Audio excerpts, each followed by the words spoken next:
सब्जी ले लो, सब्जी। घिया, तोरी, टिंडा, आलू, बैगन, प्याज, गोभी, मटर, टमाटर। सब्जी ले लो, सब्जी। ओ विभा भाभी, सब्जी लेनी है क्या? हाँ हाँ भैया रुको, अभी आती हूँ। सुनिए, सब्जी वाला आ गया है, बता देते आज खाने में क्या बनाऊं? मुझे क्या पता, जो मर्जी बना लो। माँ बाबूजी से पूछ लो क्या खाएंगे। बाबूजी आप बताओ क्या बनाऊं खाने में? अपनी सास से पूछो, वही बताएगी। अरे मैं क्या बताऊंगी, आशीष और मनीष से पूछो, ये दोनों ही नखरे करते हैं। मैं तो जो बनता है सब कुछ खा लेती हूँ। तुम दोनों ही बताते जाओ कि आज खाने में क्या बनाऊं। देख लो मम्मी, मुझे क्या पता, मुझे लेट हो रहा है। मुझे भी नहीं पता, जो बनाओगे खा लूंगा। किसी ने भी विभा को ठीक से जवाब नहीं दिया। हर बार की तरह विभा को खुद से जो समझ आया सब्जी वाले से खरीदने लगी। 1 किलो आलू, प्याज और टमाटर कर दो। ये भिंडी भी 1 किलो कर दो। भाभी बढ़िया करेले लाया था, कर दूं? करेले कोई नहीं खाता भैया, बस यही कर दो। या एक काम करो, 1 किलो गोभी भी कर दो। विभा ने सब्जियां ली और रसोई में आकर खाना बनाने की तैयारी करने लगी। सुबह का नाश्ता निपट चुका था। विभा ने दोपहर के लिए दाल चावल बना लिए। सब लोग एक साथ खाना खाने बैठे। दाल चावल और गोभी आलू की सब्जी देखकर दोनों मुंह बनाने लगे। मम्मी, मुझे पता होता कि तुम ये इतना बोरिंग खाना बनाने वाली हो, दाल चावल और गोभी आलू, तो मैं कॉलेज से आते हुए ना अपने लिए कुछ पैक करवा के ले आता। ये सब तो मेरे से खाया ही नहीं जाएगा। मुझे भी ये सब देखकर भूखी मर गई है। मैं तो अपने लिए पिज्जा ऑर्डर कर रहा हूँ। विभा, दाल में नमक डालना भूल गई थी क्या? फीकी दाल बनाई है लगता है। तुम खाना बनाना भूलती जा रही हो। गोभी आलू मेरे लिए बिल्कुल मत बनाया करो भाई, मुझे तो गोभी आलू खाकर गैस बन जाती है। हाँ, मुझे भी गोभी आलू से गैस बनती है।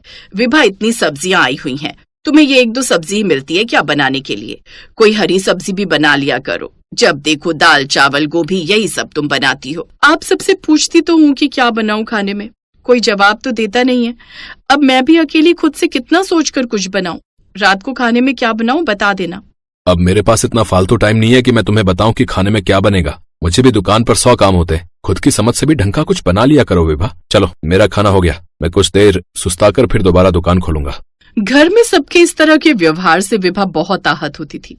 जब भी विभा घर में पूछती कि खाने में क्या बनाऊं, तो उस समय तो सब कह देते कि हमें नहीं पता, और जब विभा अपनी समझ से कुछ बना लेती तो सबका मुंह बन जाता। इस वजह से विभा परेशान भी बहुत रहने लगी। सुबह मेथी आलू की सब्जी बनाई थी, किसी ने भी नहीं खाई। अब मैं सबसे पूछ रही हूँ, फिर रात में अगर मैंने कुछ बनाया तो सब मुंह बनाओगे। बहू, राजेश से पूछो वो क्या खाएगा। तुम्हें जो बनाना है बना लो। भाभी, क्या सब्जी दूं? आज ये मशरूम लाया था, दे दूं? मशरूम? हाँ, ये सब्जी तो बच्चे शौक से खाएंगे। 2 पैकेट मशरूम दे देना और मटर भी कर दो। विभा ने मशरूम, मटर और बाकी कुछ अलग अलग सब्जियां ली और राजेश से पैसे मांगे तो राजेश गुस्से में आ गया। सुनिए, वो सब्जी वाले को 300 रुपए देने हैं। क्या कहा? 300 रुपए? अरे ऐसा भी क्या ले लिया? रोजाना तो तुम इतनी महंगी सब्जी लेती नहीं हो, आज क्या खरीदा है? वो बच्चे मशरूम मटर की सब्जी शौक से खा लेंगे, सोचा घर में सबको पसंद है तो यही बना लूं। मशरूम मटर तो सबको अच्छे लगते हैं। तुमसे किसने कहा कि सबको पसंद है? मुझे तो इतने अच्छे नहीं लगते। मैं तो जीरे वाले आलू से भी रोटी खा लेता हूँ। बेकार के खर्च करती रहती हो। अरे कभी कमाकर भी देखो कि कैसे पैसे कमाए जाते हैं। बहू, मेरे लिए तो तुम चटनी रोटी भी दे दिया करो, तो मैं वो भी जो है शौक से खा लेता हूँ। फालतू के खर्च मत करा करो। हाँ, मूंग की दाल डालकर खिचड़ी भी बना लोगी तो वो भी हमें पसंद है। बनाने से पहले पूछ लिया करो। ये सब खर्च करके तुम राजेश की चिंता बढ़ा देती हो। विभा, कम से कम एक बार बनाने से पहले पूछ तो लिया करो। अपने दिमाग से कुछ भी मत बनाने की सोचा करो। मम्मी, आपने बेकार में मशरूम मटर खरीद लिए। मेरे तो आज दोस्त के घर पार्टी है, उसका बर्थडे है तो मैं वहां जाऊंगा। मैं रात को घर पर खाना नहीं खा रहा हूँ। मम्मी, मशरूम मटर रहने दो, वो तुम ढंग का कुछ खाने का तो बनाती नहीं हो। इसलिए मैंने शाम को अपने दोस्त को बोल दिया था कि वो हम सब के लिए ना अपने घर में बटर चिकन बना रहा है। अब आप तो नॉनवेज बनाते नहीं हो, अब मेरे फ्रेंड के घर बनता है तो मैंने उसे बोल दिया। मैं तो वहीं बटर चिकन खाने वाला हूँ। बाकी आप दादी दादू से पूछ लो, अगर ये लोग मशरूम मटर कहते हैं तो आप इनके लिए बना लेना। देखा, फालतू के पैसे लग गए ना। तुम भी अपने दिमाग से कुछ भी करती रहती हो। अरे कम से कम पूछ लिया करो। ये सब करके तुम पैसों की बर्बादी करती हो। विभा को फालतू में उस दिन बहुत सुनना पड़ा था। विभा की बेटी शिखा, जो भाइयों में सबसे बड़ी थी, उसका ससुराल शहर में ही था। वो अपनी माँ को इस तरह से घर में पिसते हुए कई सालों से देखते आ रही थी। वो अचानक ही उस समय घर आई और उसने सारी बातें सुन ली। मम्मी, एक काम करो, कल से तुम रसोई में कुछ भी नहीं बनाओगी। जिसको जो खाना है अपने आप बनाएगा।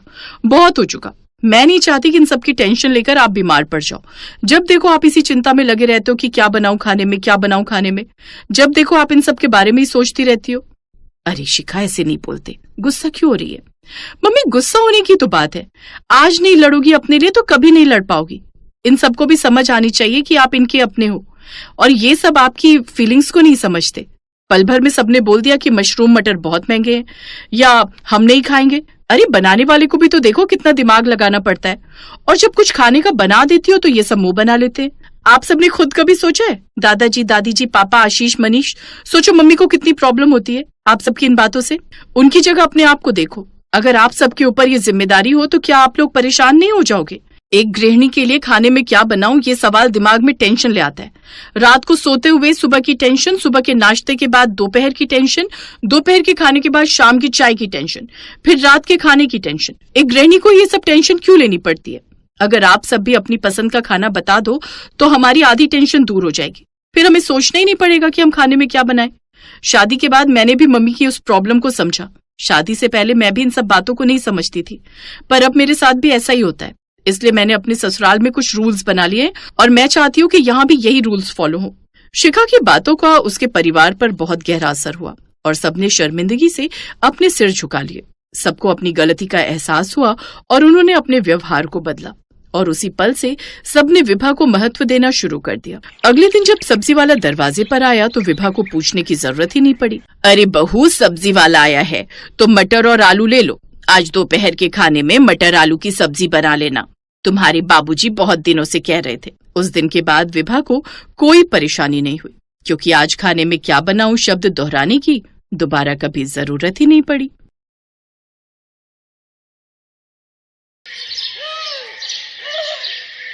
माँ जल्दी करो ना, भूख के मारे पेट में दर्द हो रहा है। हाँ हाँ, ला रही हूँ, ज्यादा नौटंकी मत कर। अरे नौटंकी नहीं कर रहा, सचमुच भूख लगी है। बस हो ही गया। अच्छा ये तो बता, आज मैंने क्या बनाया है खाने में? क्या माँ, यहाँ तक खुशबू आ रही है।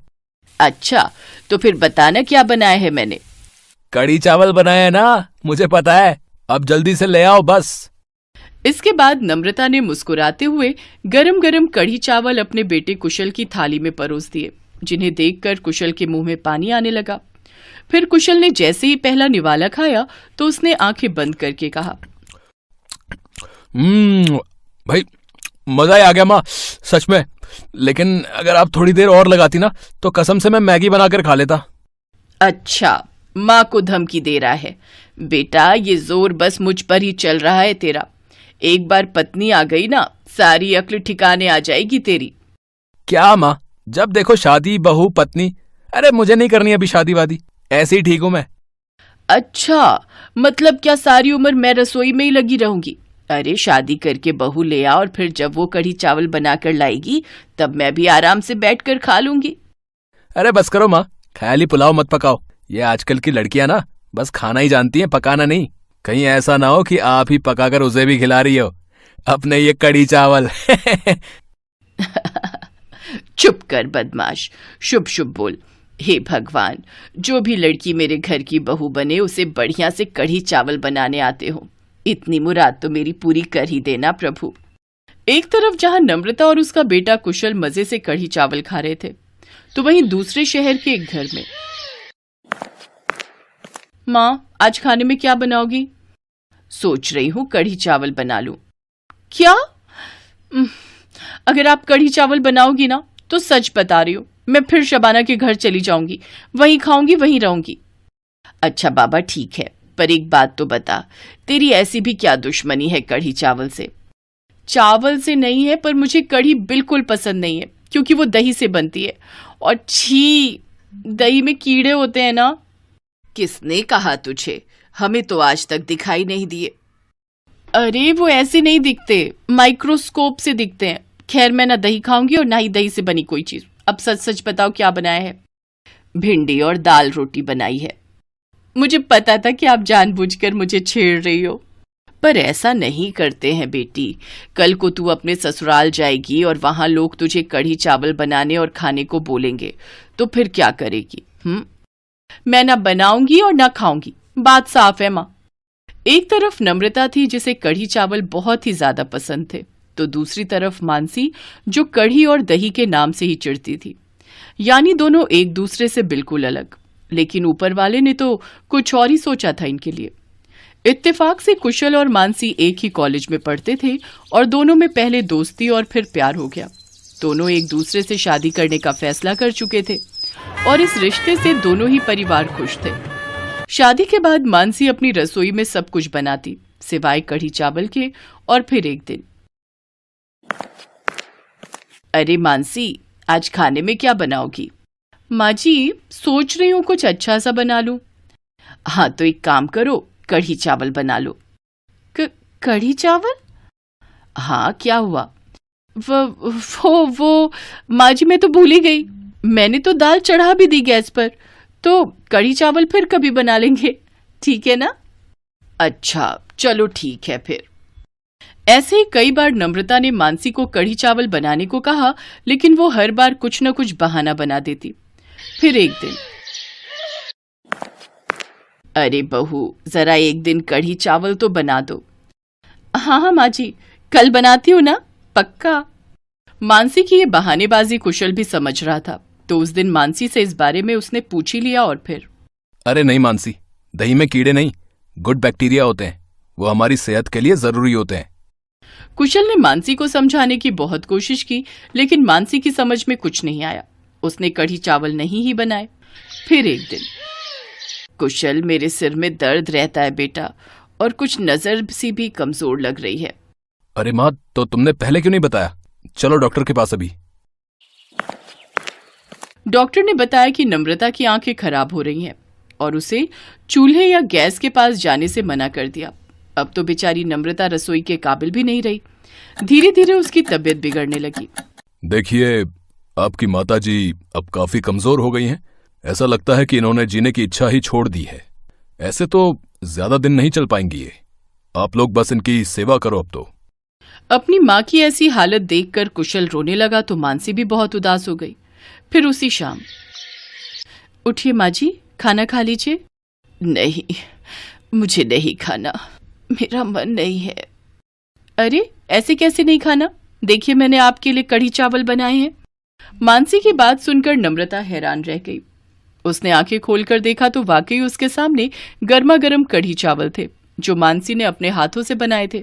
उस दिन कई दिनों बाद नम्रता ने पेट भरकर कढ़ी चावल खाए और वो बहुत खुश हो गई। धीरे धीरे मानसी की सेवा की वजह से नम्रता ठीक होने लगी और कुछ ही दिनों में वो बिल्कुल पहले जैसी हो गई। अरे बहू, कढ़ी चावल तो बना दो। ये सुनकर कुशल झेप गया, क्योंकि उसे बिल्कुल अंदाजा नहीं था कि अब आगे क्या होने वाला है। वहां कुछ पलों के लिए चुप्पी सी छा गई थी। तभी मानसी अपनी सास की तरफ देखकर मुस्कुराई और बोली, कैसी बनाऊं माँ जी, पकौड़े वाली या बूंदी वाली? मानसी की बात सुनकर सभी लोग हंसने लगे। अब तो नम्रता को अपनी बहू भी उतनी ही पसंद थी जितने की कढ़ी चावल।